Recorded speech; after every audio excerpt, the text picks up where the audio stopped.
আমি ৰাজনীতি কৰা মানুহ মৰম কৰিলে তাক প্ৰতিদান মৰম দিয়া হয়। এতিয়া গাড়ীগাঁওবাসী হিজুবাৰীবাসীয়ে সিমান মৰম আমাৰ পৰা নাপাব যিমান মৰম আজি বাকী অঞ্চললৈ পাব। আজি যিমান মৰম হেদায়তপুৰে পাব, যিমান মৰম গান্ধী বস্তিয়ে পাব, যিমান মৰম শান্তিপুৰে পাব বা যিমান মৰম দিছপুৰে পাব, সিমান মৰমটো গাড়ীগাঁওবাসী আৰু হাতীগাঁওবাসীয়ে নাপাব। আমিতো এনেকুৱা নহয় যে গুৱাহাটীৰ উন্নয়ন মানে প্ৰতিটো অঞ্চলৰ উন্নয়ন হ'বলৈ। মই এই কথাটো কেতিয়াও নকওঁ যে গুৱাহাটীৰ উন্নয়ন মানে গাড়ীগাঁওক বাদ দি হাতীগাঁওক বাদ দি হ'ব। কিন্তু যেতিয়া সেই অঞ্চলৰ ৰাইজে দল আৰু আমাৰ চৰকাৰখনৰ প্ৰতি আস্থা প্ৰকাশ নকৰে, তেতিয়া সেই অঞ্চলৰ ৰাইজৰ প্ৰতি দায়বদ্ধতা, সেই অঞ্চলৰ ৰাইজৰ প্ৰতি মৰমটো নিশ্চয়কৈ কমিব। নকমাটো অস্বাভাৱিক, কমিবই। কিন্তু এইটো নহয় যে আমি তাৰ কাৰণে উন্নয়ন নকৰিম, এইটো নহয়। উন্নয়ন সকলো ঠাইতে হ'ব। হাতীগাঁও আৰু হিজুবাৰী এইবিলাক বা গাড়ীগাঁও এইবিলাকতো আমাৰ ভোট নহয়, এইবিলাক কংগ্ৰেছৰে ভোট আছিল।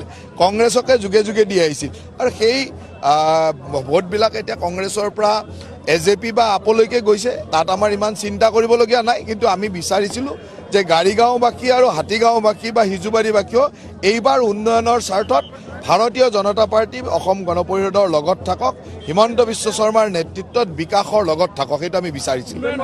তেনেকুৱা কোনো কথা নহয়। আৰু এই দুটা চিট আমি হিচাপত মানে ধৰাই নাই, কাৰণ এইটো ট্ৰেডিশ্যনেলি কেতিয়াও ভাৰতীয় জনতা পাৰ্টি বা অসম গণ পৰিষদে আমি পোৱাই নাই আগতে, হিচাপৰ বাহিৰৰ।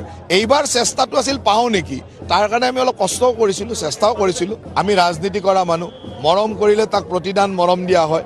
এতিয়া গাড়ীগাঁওবাসী হিজুবাৰীবাসীয়ে সিমান মৰম আমাৰ পৰা নাপাব যিমান মৰম আজি বাকী অঞ্চললৈ পাব। আজি যিমান মৰম হেদায়তপুৰে পাব, যিমান মৰম গান্ধী বস্তিয়ে পাব, যিমান মৰম শান্তিপুৰে পাব বা যিমান মৰম দিছপুৰে পাব, সিমান মৰমটো গাড়ীগাঁওবাসী আৰু হাতীগাঁওবাসীয়ে নাপাব। আমিতো এনেকুৱা নহয় যে গুৱাহাটীৰ উন্নয়ন মানে প্ৰতিটো অঞ্চলৰ উন্নয়ন হ'বলৈ। মই এই কথাটো কেতিয়াও নকওঁ যে গুৱাহাটীৰ উন্নয়ন মানে গাড়ীগাঁওক বাদ দি হাতীগাঁওক বাদ দি হ'ব। কিন্তু যেতিয়া সেই অঞ্চলৰ ৰাইজে দল আৰু আমাৰ চৰকাৰখনৰ প্ৰতি আস্থা প্ৰকাশ নকৰে, তেতিয়া সেই অঞ্চলৰ ৰাইজৰ প্ৰতি দায়বদ্ধতা, সেই অঞ্চলৰ ৰাইজৰ প্ৰতি মৰমটো নিশ্চয়কৈ কমিব। নকমাটো অস্বাভাৱিক, কমিবই। কিন্তু এইটো নহয় যে আমি তাৰ কাৰণে উন্নয়ন নকৰিম, এইটো নহয়। উন্নয়ন সকলো ঠাইতে হ'ব। হাতীগাঁও আৰু হিজুবাৰী এইবিলাক বা গাড়ীগাঁও এইবিলাকতো আমাৰ ভোট নহয়, এইবিলাক কংগ্ৰেছৰে ভোট আছিল।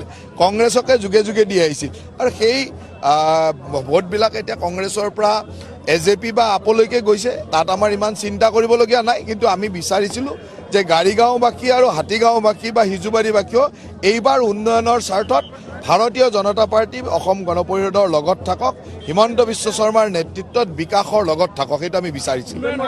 তেনেকুৱা কোনো কথা নহয়। আৰু এই দুটা চিট আমি হিচাপত মানে ধৰাই নাই, কাৰণ এইটো ট্ৰেডিশ্যনেলি কেতিয়াও ভাৰতীয় জনতা পাৰ্টি বা অসম গণ পৰিষদে আমি পোৱাই নাই আগতে, হিচাপৰ বাহিৰৰ। এইবাৰ চেষ্টাটো আছিল পাওঁ নেকি, তাৰ কাৰণে আমি অলপ কষ্টও কৰিছিলোঁ, চেষ্টাও কৰিছিলোঁ।